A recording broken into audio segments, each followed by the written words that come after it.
welcome to today's event. It's called Learn How to Maximize Your AWS Savings with Commitment Pricing Programs. And it's all about, saving money with AWS and using some of the programs that they have in place that allow you to trade some level of commitment for in exchange for some discount. And there's a lot of intricacy to this topic. So in order to address it really well, I have Jeremy McClay with me today. Jeremy, you want to let us know a little bit about yourself and what you do? Yeah, so good afternoon, good morning, everyone. So I'm the manager of the customer engagement team here at Mission.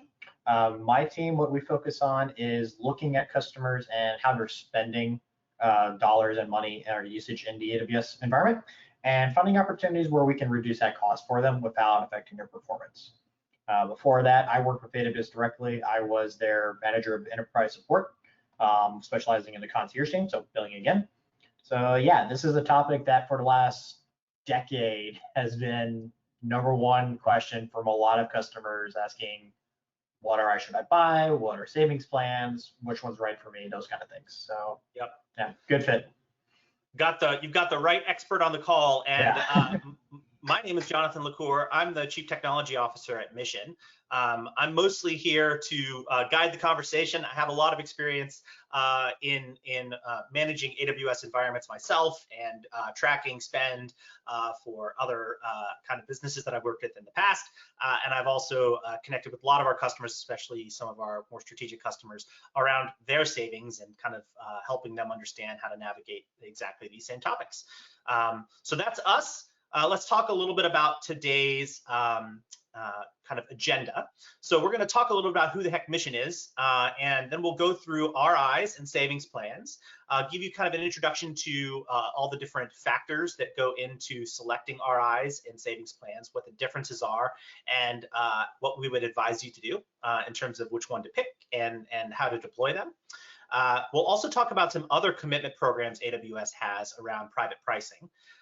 And then we'll go through a quick customer success story about how we worked with a customer of ours, Driven, to really drive significant savings in their environment using these private pricing programs, amongst other kind of cost optimization techniques. Then we'll talk a little bit about how Mission can actually help you with that, and we'll have lots of time for Q&A at the end. So as a reminder, for those of you who have come after my intro, we're excited to have you here. We want this to be nice and organic, and we want to answer your questions as they come. So feel free to use the chat interface here in GoToWebinar or the Q&A questions feature to add your questions, and we will do our best to answer them in a timely manner. All right, so at this point, before we get started, I want to just kind of get a bead on the audience a little bit about kind of your confidence level around the different programs we're going to be discussing. So let's launch a quick poll. Again, this is anonymous, and the question is, which AWS committed pricing programs are you familiar with? All right, so we are mentioning here reserved instances, savings plans, the enterprise discount program, and private pricing agreements. So please go ahead and select which of these. It's multiple choice, so select one or more of the following. Wow, y'all are going quick. I'm impressed. Everyone is voting. We have just a couple stragglers. Would love it if you gave your feedback too. Awesome. Good. Okay, one more second, and all right. Look at this. This is actually quite interesting. Everybody here knows about reserved instances, but quite a bit of you don't know much about savings plans, EDPs, or private pricing agreements. And I think that's actually really great news, because you're going to learn quite a bit today about all of the options that are available to you. And in fact, in my experience, some combination of all of these things tends to be the right answer for customers. And that's great. So wonderful. All right, back to us and our pretty faces. Okay, so with that, let's go ahead and get rolling. Let's talk about who Mission is. So Mission is actually an AWS Premier Consulting and Managed Cloud Services provider. We have a whole series of ways that we partner with our customers across the entire spectrum of their AWS journey, including architecture, migrations, management, and optimization. We do everything from assessing a customer's ability to migrate to the cloud, migrating them to AWS, doing POCs, guided cloud transformations, CI/CD, infrastructure as code, 24/7 monitoring, management, incident response, the entire kind of gamut of service. And we have a lot of different capabilities as well, and we also have a nice little track record of success. So over 100 engineers, we're 100% AWS certified, coast to coast coverage, and kind of follow the sun model for being sure we have someone always available to help our customers. Over 300 employees. And we're only focused on AWS. That's all we do. Our customers tend to be laser focused there as well. We help customers who have on-prem infrastructure and who use other clouds too, but we've really focused in on their AWS environments, and that's how we really maximize our impact. In terms of kind of capabilities and sort of our background and what we can do, you can see there's kind of a lot of different things that we have invested in order to be a premier partner with AWS. And a lot of these things are what are called competencies or designations that AWS actually vets you, puts you through a certification program to make sure you actually can know what you're doing when it comes to these different categories. So you can see everything in there from Redshift, Glue, QuickSight, MSSP competency, machine learning, and then DevOps, migrations, managed services, all sorts of good stuff. So in other words, we're the top tier kind of partner, or the #1 partner in all the areas that we serve AWS. And we know our stuff. So that's enough of that. We'll get into the actual meat of the presentation now and talk about RIs and savings plans. Before we do that, I'm actually going to talk a little bit about cost optimization in general, because while RIs and savings plans are very useful tools, and EDPs and all the private pricing agreements, they're only a part of a cost optimization lifecycle and discipline. So this is something that we always want to make sure we communicate to our customers, is that cost optimization is not a one-time event. It is not, I'm going to go and buy my RIs for the year, or I'm going to go buy my savings plans for the year. It is a series of many activities. Here you see 28 distinct activities that Mission actually performs on behalf of our customers and in collaboration with our customers. And we would recommend, if you want to have your own cost optimization practice internal to your business, that you actually handle all 28 of these activities.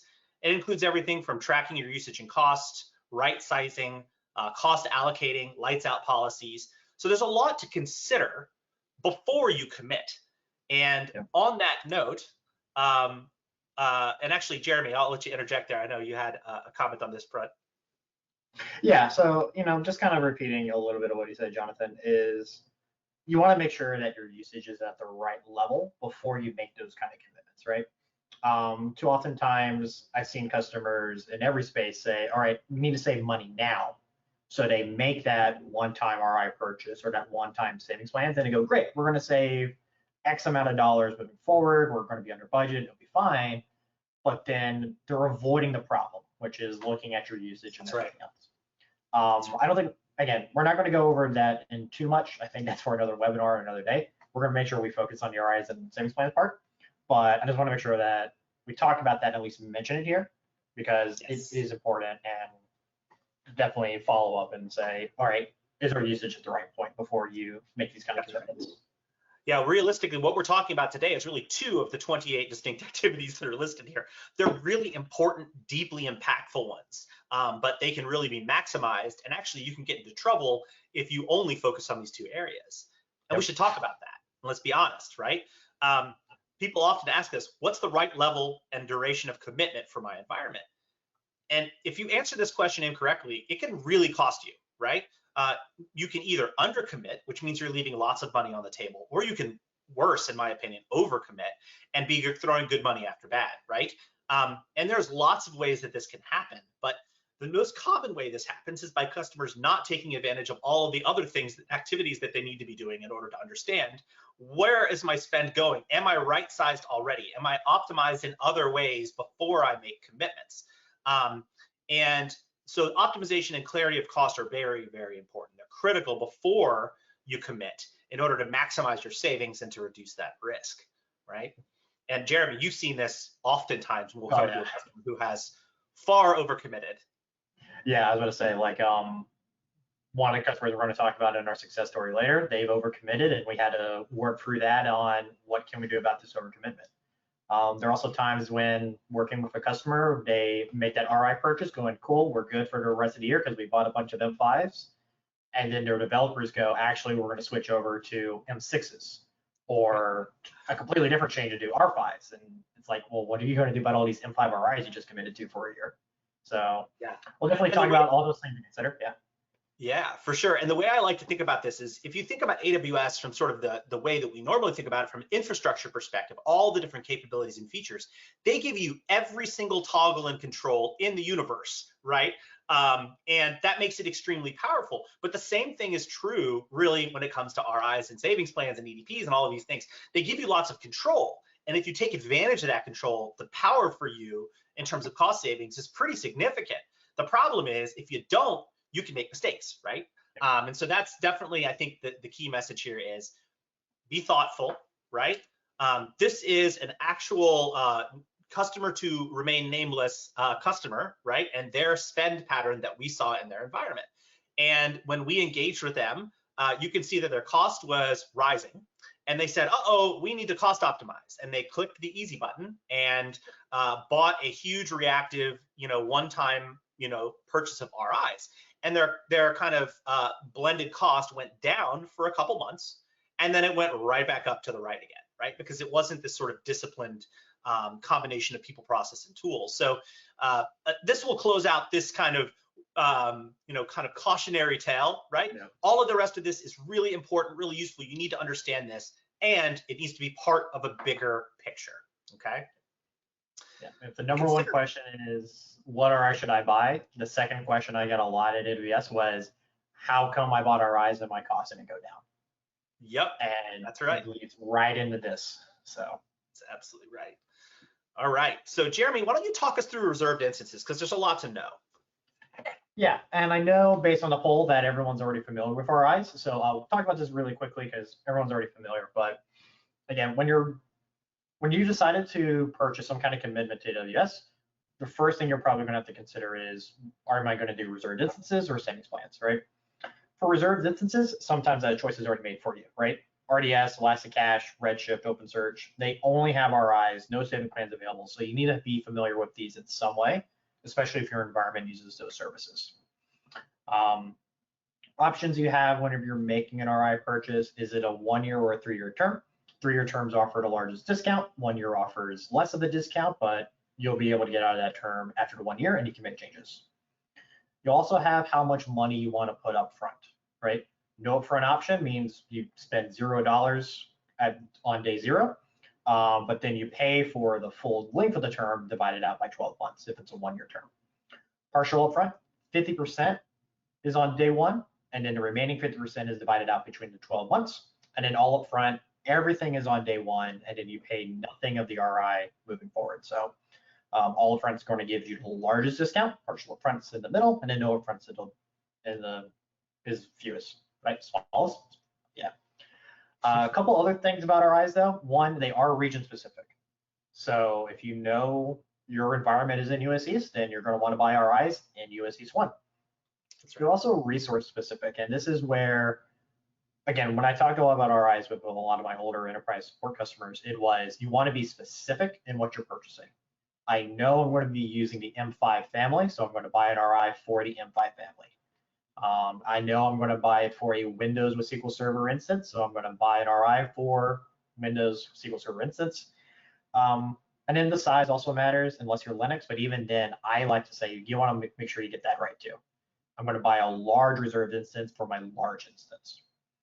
So again, RIs, very good on the discounts. It's a lot better than what we're going to talk about here in a moment with savings plans, but you have to be specific on your commitment to make sure that you're getting the benefit. So yeah, I would call RIs are sort of a high risk, high reward approach, right? And again, the risk even goes up from, and by the way, when we say NURI, PURI, or RI, what we mean by that is no upfront, partial upfront, or all upfront. And then the commitment term, obviously 1 year or 3 years. So the highest risk, highest reward is a 3-year all upfront, right? Yeah. And the lowest risk, lowest reward is a 1 year no upfront. And obviously we should also talk about the other factors here real quick, which is sort of standard versus convertible. Yeah, convertible RIs was a feature that AWS kind of rolled out.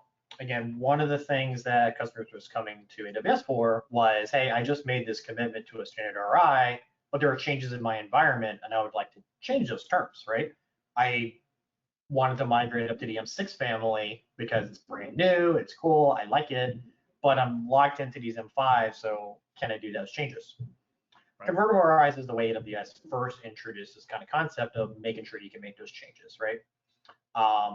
The factor is you're going to get less of a discount though, right? If AWS is going to let you change the terms of your commitment, you're going to get a little bit less, and you can still make those changes, but there's lots of things to consider kind of that way.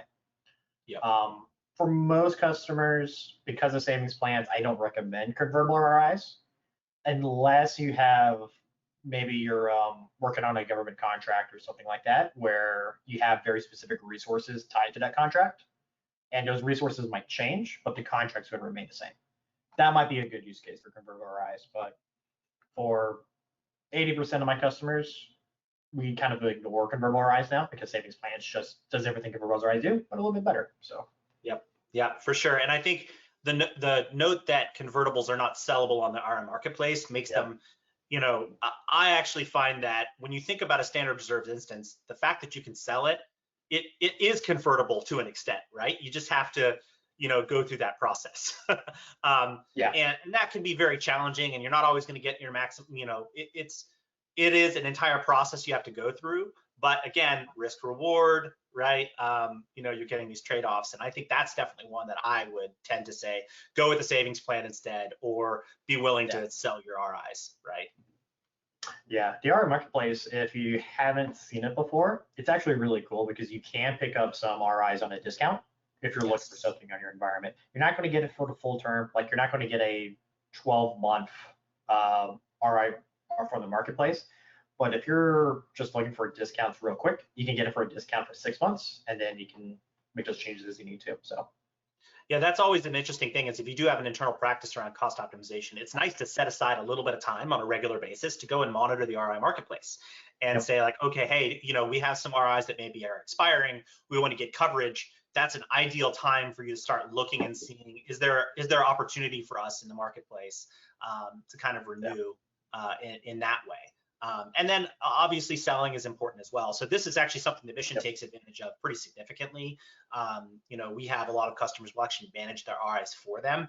And not only do we have access to AWS's marketplace, we have an internal marketplace, right? So we have customers who may have RIs that they need to get rid of, and we will swap them in and out on their behalf to other customers, you know, as a way to save both customers lots of money, right? So that's a very helpful thing about being a partner, is that we can use that scale to really leverage, you know, both the AWS marketplace for RIs and our own internal one. Yep. All right. So this one is, you have all self-identified that 80% of you need to know more about savings plans. So let's talk a little bit more about this one. Yeah, savings plan. So this was, again, another way AWS introduced in order to make sure that customers were able to commit to AWS in order to get a discount, right? Again, we talked about RIs. RIs are very specific. Convertible RIs, as good as an idea as that was, it was hard to manage over time. So what AWS kind of identified is customers are just buying RIs in order to save money. So how can we make that process simpler for them? And savings plans was the introduction to that. EC2 was the first service that introduced savings plans, and then Fargate Lambda, the other EC2 related services, kind of came afterwards. Yep. Some things are going to be very similar to RIs, right? The commitment terms deciding, is it a 1 year or a 3 year commitment? Are you going to do a no upfront, partial upfront, or all upfront? The difference now is you, instead of committing to a specific resource, you're committing to a dollar amount of that EC2 spend. So if you're looking at your environment and you know that you spend $6 per hour on EC2, then it might make sense in order to commit to $4 an hour on a savings plan, right?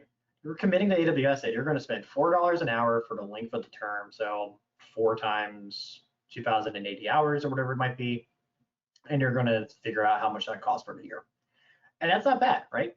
Because all the other benefits of the savings plans, depending on if you go with the compute option or EC2 options, it lets you provide flexibility into what you're doing. A compute savings plans probably is easily the most popular one out of the savings plans options, right? It's a global plan. So now you don't have to specify what region that your EC2 spend is going to be in. Only thing AWS says is, are you spending $4 an hour in any, and as a combination of all your regions, cool, you're going to meet your commitment. It doesn't care what family you're going to be spending your money in, right? M5s came out, M6s are on the horizon. Cool, migrate over to the M6s. And as long as the spend's the same, you're good to go. M7s are going to come out. Maybe you want to experiment and try one of the ARN or Graviton or something like that. You'll be able to do that with compute savings plans without having to worry about your commitment. Size also doesn't really matter as much, right? You can go from a large to a medium to an extra large. Got to think a little bit about how much you're spending if you make those changes, but you can still make those changes without having to pay the on-demand cost and then this commitment cost as well. So compute savings plans has easily overshadowed convertible RIs in being able to provide that flexibility with less management. EC2 instance plans are a little bit more specific, right? So it's, let me specify the region and let me specify the instance family that my spend is going to be in.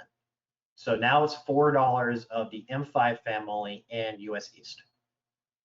What's flexible though is your operating system, right? And I've seen this with a lot of customers who are on like bring your own license machines, which AWS doesn't sell RIs to bring your own license. You can run a bring your own license machine, buy this EC2 instance plan, and then you'll be able to get savings on that. Compute will also work, but you're going to get a larger discount for the EC2 instance plans because you're specifying the region and the family.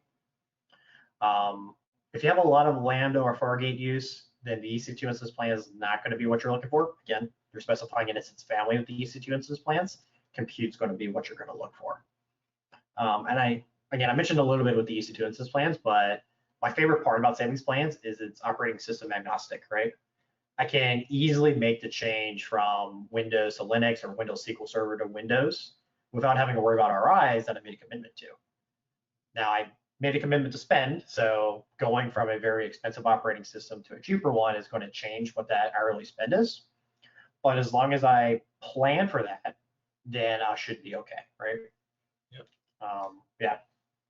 Yeah, and I think great overview, Jeremy. And I think what your overview actually, to me, really reinforces is kind of what we talked about earlier, right? There's understanding how to deploy these things does require you to really think through a little bit about your actual usage and spend. And so, you can, I think the nice thing to me about a compute savings plan is even if you don't, get hyper detailed about your spend, you can probably do sort of a good kind of heuristic back of the napkin calculation and get some value out of compute SP. And to me, that's the greatest value. And then if you are using a high mix of different types of compute, Fargate, Lambda, EC2, then that helps a lot as well.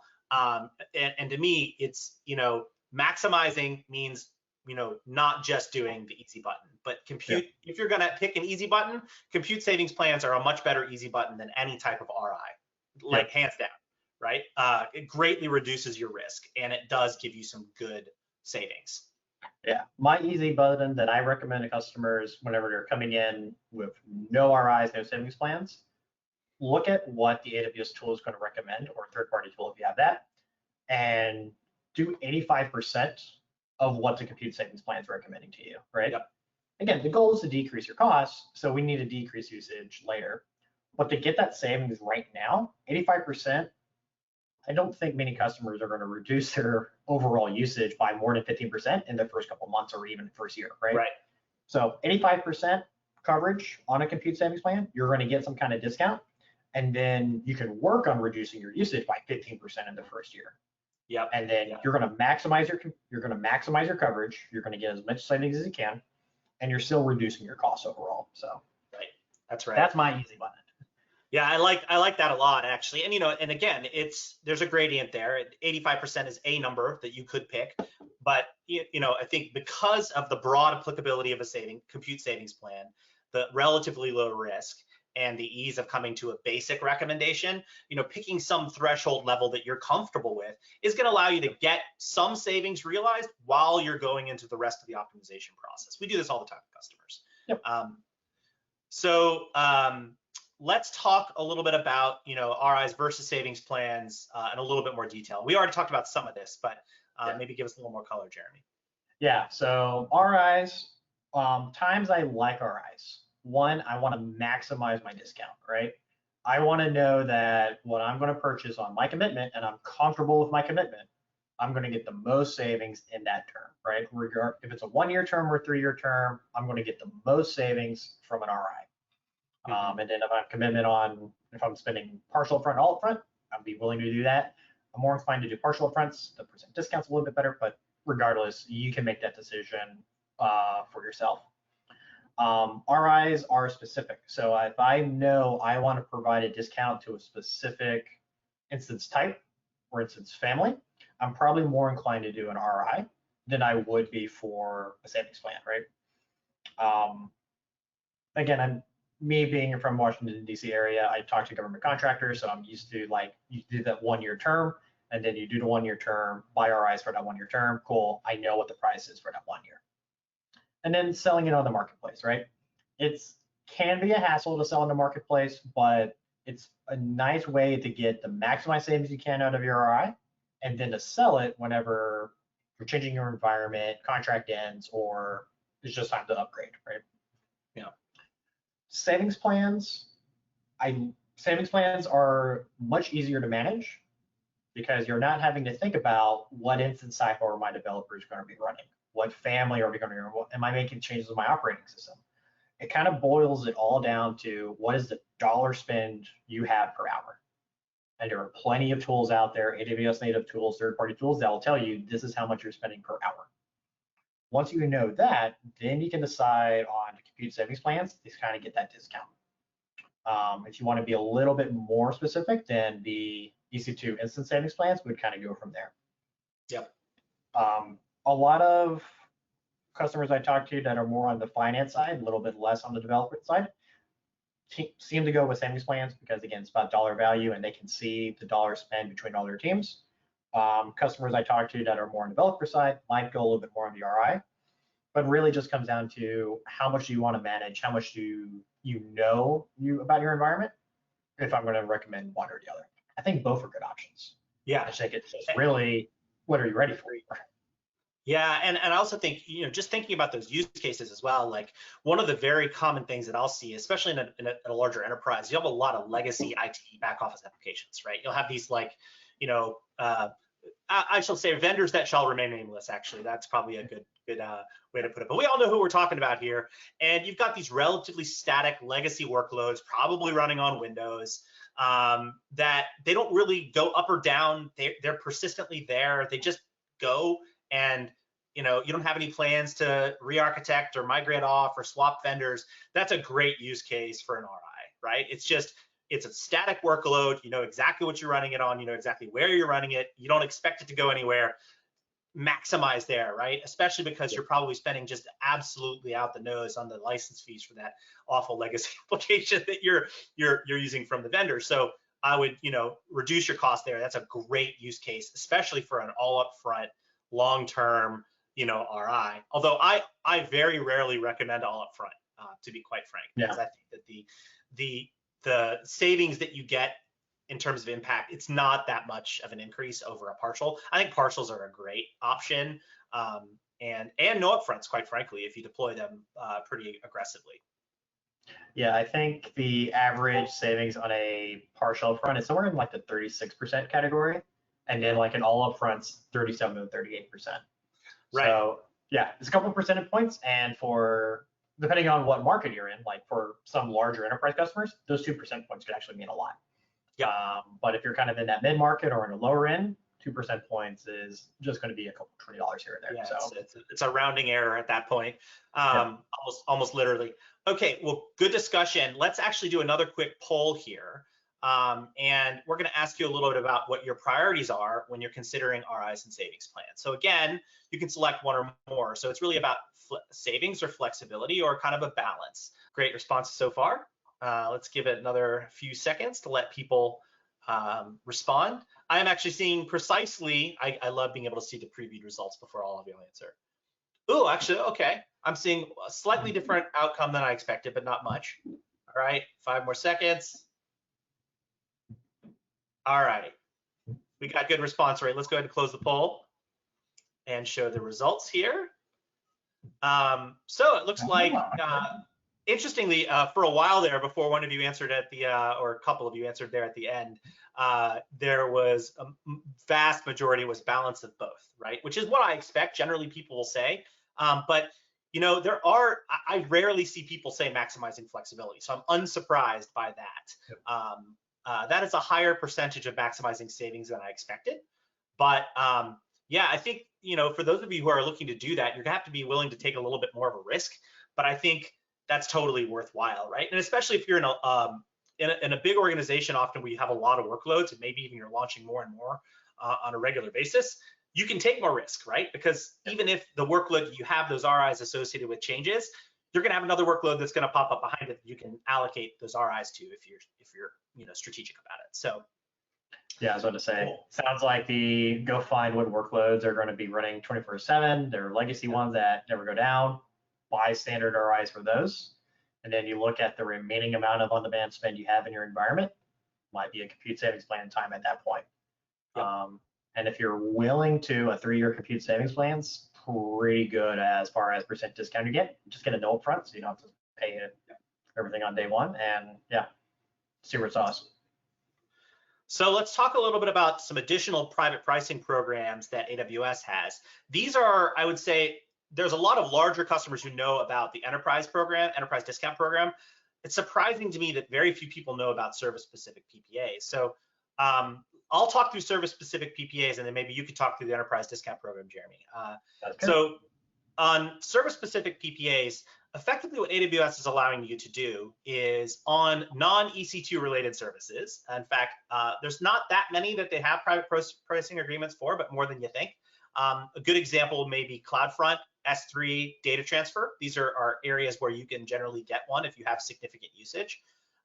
It again requires you to make a commitment and over a term, right? So it's very similar to RIs and savings plans in that regard. And you can have multiple PPAs together, right? And so you can have them on different services. You can use RIs and savings plans. Still, all of these things can be combined, you know, to kind of give you a maximum savings. So the higher volume you commit to, and the longer you commit, the better discount that you get. So we've worked with our customers to acquire PPAs across all of these different services that we talked about. And, you know, I would say if you are a heavy user of S3, if you're a heavy user of CloudFront, especially, I find that to be one of the big places that people often can save, and data transfer as well. These are great locations for you to go in and look at your spend and say, like, okay, is this something that I see to be, you know, either consistent or growing and is not something that can be optimized away? You know, you can definitely make a commitment. On S3 specifically, I think it's a place where you have to be very cautious because, you know, oftentimes, again, you can get into an overcommit because you're not using the right storage classes, you're retaining more data than you might need to. So it's definitely a spot that I would say before you commit to a service-specific PPA on S3, you should make sure you have a good look and optimize first. But once you get to that kind of relatively static understanding of like this data is never going away, the usage pattern is staying relatively static over the next 2 to 3 years, that's a great spot for a PPA. So to say, commit to that 1 petabyte of S3 storage, and then developer goes in and starts deleting all of these old logs that you don't need anymore, and it's like, how are you going to get back to 1 petabyte of storage? Yep. So, yep. Yep. Seen all that. Right. Poorly named Linux ISOs. That's the answer. But carry on. Go ahead, Jeremy. Talk to me about enterprise discounts. Yeah. Real quick on service-specific PPAs. Another one that I see a lot with customers is maybe some of the smaller services that AWS is just now introducing, but are really key to your company. Like Transcribe is one that I've seen. Yeah. Come up a little bit more, right? AWS is going to look, if you know that you're using a service in AWS a lot, talk to your AWS service representative, your sales guy, and just say, hey, would the service team entertain a PPA for this service, right? And as long as there's nothing else already public, right, they're not going to listen to the EC2 PPA, right? Just go ahead and say that. There's other things for that. But especially some of these smaller services, yeah, you might be one of their larger customers, and you can easily think about getting a PPA in order for that. So. Yeah, and this is definitely a place where a partner like Mission can help you out. Like we have relationships with a lot of these service teams, and you know we have lots of customers who use them, and so oftentimes we'll notice like we'll get reached out to by these service teams. They'll say, hey, you have these 3 customers that are using a lot of this service. Would they be interested in a private pricing agreement? Or, do they have any feedback for us about how we could improve the service? And that's a great thing to be able to be connected to those teams, especially if it's a strategic to your business, right? Yep. And it's, you have an opportunity to connect with these service teams. AWS is actually, they talk about customer obsession, and it really is very, very true. They care passionately and deeply about making their services the best they can be for their customers.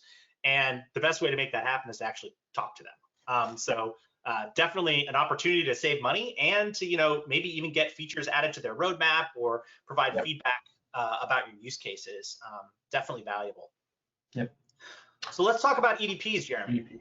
EDPs, the Enterprise Discount Program. So this is something that for a lot of customers, you kind of get invited into after your spend per month goes up to a certain value, right?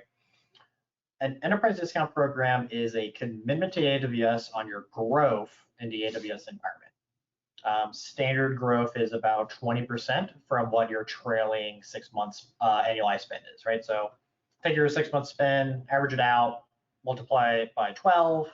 That's what they're estimating your annual spend is. You want 20% on top of that, right? And AWS honestly doesn't really care what that spend is coming from, right? Yeah. It's just making sure that you're growing in spend in AWS. So this is a good opportunity if you know you're about to acquire customer or acquire other companies and you're going to roll them into your AWS environment, your spends are going to increase. So maybe now it's time to talk about an EDP. Right. Maybe it's just organic growth, like you just release a new product on the market and business is booming, usage is increasing. Now you know that you're growing, right? And that's really what it comes down to. Like, again, some other things is it works with RIs, it works with savings plans, right? It's going to be looking at your net spend after all those kind of discounts. Doesn't work with PPAs. That's kind of the one criteria. So if you have a very large PPA with like S3, the spend will count toward the EDP, but you're not going to get a discount on your S3 spend because you already have something better with the PPA. Right. Depending on what level of commitment you go with AWS on, saying after your 20% spend, you're going to say, I'm going to commit to $1 million a year. AWS is going to take that commit and then they're going to provide you with a % discount back. They don't publicize these discounts. It's pretty much different for every customer. We have some experience on what it's probably going to be. But yeah, again, a lot of the finer details on EDP program, they don't publicize, right? Something you kind of get invited into. But to kind of go back to the original part of our webinar, you want to make sure you know where your company spend is going before you make any kind of commitments, right? You commit to $1 million with AWS, and then at the end of the year, you only spent 800 grand. They're going to give you an invoice for 200 grand because that's what you committed to, right? And you're not getting a discount on that 200 grand. So, again, and it's a great program because you are going to get a discount on top of all the other discounts that you're already getting with RIs and savings plans. It's just making sure that you're in the right spot whenever you make that kind of commitment. Yeah, to me, it's I wouldn't call it the last stage in your journey, but in terms of it is one of the later stages in your journey on cost optimization, right? Like we'll encounter customers frequently will come to us and say, hey, we want to get an enterprise discount, from AWS because look at our spend, it's going up into the right constantly. It's like, yeah, and part of that is because you're not making use of all these other things, you're not optimizing elsewhere. But EDPs are absolutely, like if your spend rises above a certain threshold, you absolutely will qualify, you absolutely should do it if you are able to fit within the bounds of the program.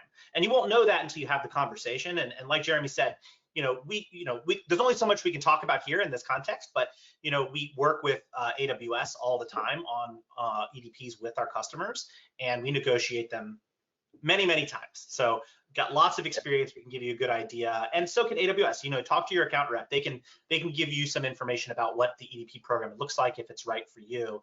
And then if you want a partner like Mission to actually navigate that with you, the way that I always like to think about this is if you want to go and negotiate an EDP direct with Amazon, you go right ahead. That's great. It's sort of like going and buying a house without a real estate agent, right? Like, can you do it? Sure, but an agent might be able to help you out, and that's kind of where we come in. And the other kind of note that I'll add here, this is really important. To get an EDP, to qualify, one of the requirements is that you do have enterprise support with Amazon. And if you do not have AWS enterprise support, they will ask you to sign up for it in order to qualify. Now, that is not a small cost, right? And so if your drive is to save money, right, and you have this $15,000 a month minimum on AWS enterprise support, sometimes that feels like it's going to knock out any impact of actually having the EDP in the first place, or at least greatly reduce it. And this is another place where Mission can help a lot. Actually, we have programs and ways that we can help you qualify for that and maximize your savings. And that is all I will say about that. Yeah. Go ahead. Yeah, I was going to say, like, if you are going to go with a partner in order to help negotiate an EDP with AWS, whether it be Mission or someone else, I think the big factor is just making sure that when they're helping you analyze your spend, that they point out areas for savings before you make that commitment to AWS, right? That's right. Again, because the last thing you want to do is make the commitment to AWS on whatever your dollar spend is, and then start doing some of these cost optimizations, and then you're going to be under that commitment, right? That's right. Again, what I kind of enjoy is telling customers, yes, you can commit. However, these are things you should do first. Yep. And sometimes it is, you should buy RIs to lower your spend. You should get rid of these EVS volumes that are not being utilized, because that's $20K that is being factored into what your commit should be. So yeah, financial engineering. It's that's where a person like you, Jeremy, is who's a technologist, who's engineer, but you really are getting into the nitty gritty of the fun ways to apply all these different financial programs as well. So, yep. Okay, well, I'm going to very briefly touch on how Mission can help, because I want to make sure we have time for any Q&A at the end. Please do, as I mentioned, if you have questions or clarifying points, use the chat, use the questions interface in GoToWebinar, and I will definitely keep my eye on it. I don't want to dwell too much on how Mission can help, because I mostly want this to be about the topic that we set this up for. But I do think it's valuable to understand. So we talked about having a cost optimization practice. Mission does have a service called Mission Cloud Foundation, where we effectively become that cost optimization practice and support engine for you, right? By coming on to Cloud Foundation, you actually retire your need for enterprise support if you want to qualify for an enterprise discount. That's an optional thing that you can do. And you get a whole bunch of other things. So first and foremost, you get one of Jeremy's team members, or maybe even Jeremy himself, providing awesome insights on the regular, right? You get these cadence calls with a cloud analyst, is what we call them. And they will build out reports for you. They will kind of give you recommendations and advice. They will direct you down that journey. Make sure you're not missing anything. Make sure you're not overcommitting. Make sure you're not leaving anything on the table, right? Really, really important. And help you with buying those savings plans, RIs, figuring out if you can get a PPA or not, connecting you to the right people. And they're going to give you lots of data and actionable data, right, to be able to be more strategic about how you reduce your spend. We can't change your workloads for you. Well, we can, but in this program, like, we wouldn't necessarily change your workloads for you unless you ask. But what we can do is we can tell you, like, hey, look, if you can re-architect this piece of your workload, which seems like it would benefit from that, right? Your architecture could improve. That's another place that we can provide direction. We have infrastructure analysts as well who will provide additional feedback on that front. And then we'll do things like continuous attribution, right? And so if you want us to tag your environment to help you figure out, okay, where are these costs coming from? Where do they go? Give you kind of multiple different angles and lenses upon which to slice and dice your spend.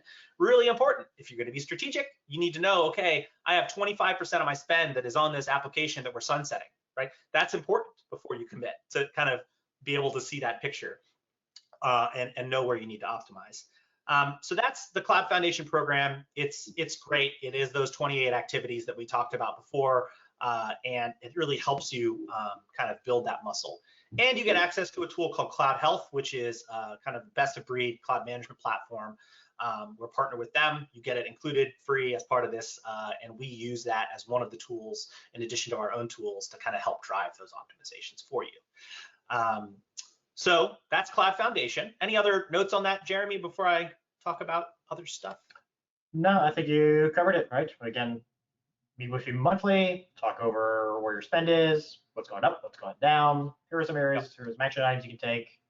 If you're not able to take on those action items, let us know, and then we can maybe suggest another mission service area kind of help out. So yeah. Yes. Awesome. So that's Cloud Foundation. This is definitely something we're happy to talk to you about if you're interested. The other thing I want to talk about is a service we call RIO, Reserved Instance Optimization. So I love RIO. This is definitely one of these things that, to me, it's sort of like the flexibility and easy button of compute savings plans, but with the maximized savings of reserved instances. And so effectively what this is we put all of this on autopilot for you. So you effectively outsource the management of RI and savings plan management to Mission. And we go through and we purchase the RIs with our own money. You don't have to put in capital. We do that on your behalf. And we allocate them as appropriate. We leverage our internal marketplace to sell those RIs to other customers and out back again to leverage and maximize your coverage. And we achieve over 90% optimization and massive savings for every single one of the customers who's on this program. And we'll use whatever the right tool is for the job. You don't have to put up any money, and your commitments are much lower risk, right? So you get 3-year RI savings without the 3-year commitment, right? Because on the back end, we can handle all that for you. And so it's a pretty awesome program. This is one of those things when I tell people about it, they're like, what's the catch? I'm like, look, it's very transparent. We'll tell you exactly what it looks like. You ask us if it's a good fit for you. We'll get a copy of your cost and usage reports for some period of time in the historic time, and we'll come back to you and tell you this is how much you'll save, right? This is the potential savings. This is how we'll split that between us, and you don't have to do anything. So it's a pretty cool program. Definitely worth talking about with Mission if you're interested. Jeremy, anything else to add on that before we talk about a customer? The greatest benefit of RIO is probably just not having to put mental hours in figuring out what should I buy, because we analyze your usage, we know what you're using, and we're going to buy the RIs and savings plans that make sense based on what you're using. Yep. You might surprise us and change something real quick, but that's on us to handle that surprise and making sure that we handle the risk and moving things around. So, but yeah, like again, if a lot of your compute cycles are being spent on what RI should I buy, what savings plan am I buying, okay, am I getting my full utilization of the RI that I just bought, and you're kind of stressing over those kind of things, RIO can remove that stress, and you can send those compute cycles on something else that you would rather be doing, right? Product development seems fun. Managing RIs and savings plans, I have not met anyone that says this is fun for me. Like it's a chore. Exactly. That's right. It is really interesting. We just spent the better part of 45 minutes talking about all of the different things you have to consider and all the complicating factors and how you don't want to overcommit. And RIO is just like, please do this for me. It's free. I would be a customer of this if I were not at Mission. Okay, well, let's, we're kind of coming short on time here. So let's real quickly do one more poll and ask you a little bit about your confidence in your ability to successfully manage RIs and savings plans. And then we'll talk about a customer. And we should have a little bit of time for questions. Right. Yeah, I'll go through Driven pretty quick. Yeah. Good. I like that we have one of the answers on here is please God help me. All right, let's go ahead and close the poll, share the results.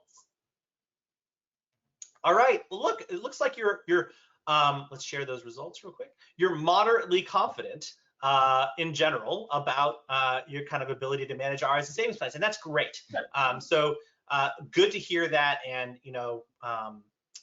I think if there are ways we can help you or you want us to take that off your hands, definitely let me know. It sounds like PPAs and EDPs might be a great spot for that. But the moderate confidence isn't high confidence. So those 75% of you, definitely let us know if we can help. All right, let's go ahead and hide the results, and let's go into a customer success story. So Jeremy, let's talk about Driven. Yeah, so Driven was one of our customers that kind of reached out to us, and kind of spoiler on what the end result's going to be. We ended up saving them $900,000 a year, right? We did a couple things in reducing their usage because they had some things that were just sitting around as kind of waste. But then a big part and the reason why we're including them in this webinar today is because of their RI commitments they had and what we did to change those kind of commitments. Yeah, so next slide real quick. Yeah, so one of the things that we've seen with Driven, and it's also something that we've seen with a lot of other customers, is they over provision on EC2 RIs, right? It was very common, especially before savings plan, that this is kind of the bad habit that people would get into, is they would look at an AWS native tool or maybe a third-party tool, and that tool will say, this is what your usage is. You should buy RIs based on this usage. And they go, cool, let's make the purchase. Then a month later, they look at the tool again and go, cool, here's our usage, let's make a purchase. And then they look at the tool again and say, cool, let's make another purchase, right? But what was happening in between those purchases was the developers were changing what resources were being used, right? So 1 month they were going, cool, we have 105 larges, let's buy RIs for the 105 larges. And then next month now they're only running 50 M5 larges. Yep. Well, you just committed over 50, right? And now you're just you're paying AWS money for a commitment that you're not using. Don't like it. I'm not a fan. This is exactly what was happening with Driven. With Driven, we were talking to the people who were making these purchases, and we said, you know what, maybe this is a good opportunity to talk about compute savings plans instead of these RIs, right? You have a very large development team. They're making lots of changes to the resources, so RIs don't make sense here because you're not able to be specific enough. But your dollar spend is actually trending pretty similarly month over month, hour over hour. So a compute savings plans make sense here. So let's get them those 3-year savings plans best we can, and then we can get them 1 years in order to tighten the gaps, right? The other thing that we worked on with them was S3 costs, right? Before we did any kind of S3 private pricing agreements with Driven, we looked at here's what their storage was looking like. And we saw that it was a lot of standard storage, and we said, you know what, let's move some of the standard storage into infrequent access or even Glacier, right? Let's reduce your on-demand costs first before we talk about a private pricing agreement. And that's exactly what we did here. We moved 300 terabytes out, and that 300 terabytes of data became 8K a month afterwards. So EBS volumes, one of my pet peeves whenever I'm looking at customers' environments is the first thing I look at is, okay, how many EBS volumes do you have that are not being utilized? It's surprising how many EBS volumes we see for our customers whenever they first join Mission. For Driven, we looked at them, we said, hey, you have $7,000 of hard drives just sitting there, not being utilized by any of your EC2 instances. If you delete them, you're saving $7,000 a month and you don't need it. So they did that with most of their EBS volumes. They saved some in snapshots just in case they need it later. But again, the big win here was we're just going to reduce the EBS cost because it's just sitting there. You don't need it. Reduce waste. Step one. There's so much focus on compute. I think storage is often a spot that gets overlooked. And even like picking the right type of EBS volume, right? Like, and things change all the time. Some of the newer, EBS, you can get better performance than some of the, prior premium EBS volume types than at a much lower cost. It's just, people often are stuck on legacy and don't realize they're leaving money on the table. Yep. Again, you stick on GP2. GP2 is what everyone used for the longest time. GP3 got introduced. Slow transitions for people to go from GP2 to GP3 when you're saving 20% just by that transition. So. Yep. FSX. So this is one of the file share systems that Driven was using, and pretty similar to S3. Like we noticed that costs were going up. What was going on here? Let's kind of go and take a look at it. Hey, similar to S3, storage on FSX can also go down into infrequent access. So let's make a quick transition here. Use some of these objects that are in your file sharing system that you're not utilizing, put in infrequent access, save some money that way. So awesome. 25K, storage. 900 grand of savings. Yeah, and just 4 or 5 services pretty much. Yeah, it is pretty amazing. And we have 5 minutes left for any additional questions that might come across. And while y'all are thinking, I'm going to go ahead and put this up on screen first. This is something that we have for all of the attendees today. If you do want to talk for an hour with a really smart person like Jeremy about cost optimization and get an assessment for, you know, kind of how we can help you reduce your and optimize your spend, and how maybe you could do it on your own as well, if that's interesting to you. You know, please do get in touch. So you can go to missioncloud.com/contact us, or you can, you know, call that phone number there at the bottom, or email us at solutions@missioncloud.com. Also, we have one more poll. We'll go ahead and launch that, and please do, if you do have questions, let us know. I'd like to think that the fact that we haven't had a ton of questions is a good sign that we have actually been very good communicators, but maybe y'all are just sick of hearing us talk. So please let us know if you're interested. I will not share these results. This is anonymous, so definitely don't worry about that. All right. Thank you. Thank you. All right, we'll go ahead and close the poll, and we won't bother to share the results. Thank you all so much. It looks like we are coming up at the end of the time now. I don't see any questions or in the chat, so I will wrap it up and say thank you to Jeremy for providing all that great expertise. Thank you to all of you in attendance for listening to us babble, and hopefully we provided some great value for you, and we'll see you next time on our next webinar about another topic. Thanks all. Yep, thank you everybody.